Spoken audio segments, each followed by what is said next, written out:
tu. Ha? Lagi ni saya makan nasi minyak. Makan seadanya lah pukul 1 suat. Minum teh ais. Saya tekat saya tak berapa nak sedap lagi lah. Tak betul suruhkan Siti makan makanan yang sejuk. Tak boleh makan panas sebab tak berapa nak buat elok lagi. Dia rasa pedih sikit kan kak.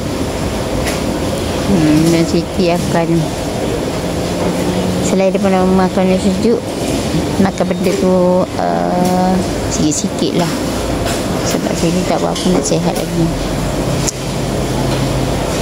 Semalam dalam pukul 2 Siti terjaga, tak boleh tidur sampai pagi.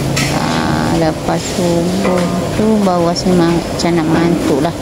Sebelum subuh lah, dalam pukul 4:30 macam tu lah.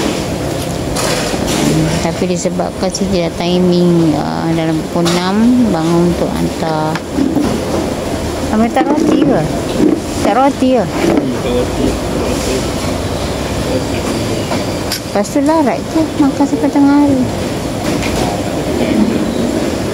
Bawa balik kan? Lepas tu dalam 7:30 ni sebenarnya Cik Sami nak ambil orang kerja dia dan tunggu kerja. Dia pun pada tak sihat. Dia betul lah selalunya kalau demam satu pagi kena. Dia ambil kari daging untuk makan dengan roti canai. Ibaratkan nasi ni boleh makan banyak. Ni boleh tentu habis. Apa nak cakap? Tengah hari kan tak tahu nak kenapa. Awak nak kat rumah ke? Awak tak tahu nak ke tengah hari. Awak balik ambil aswad kan? Dah baru juga.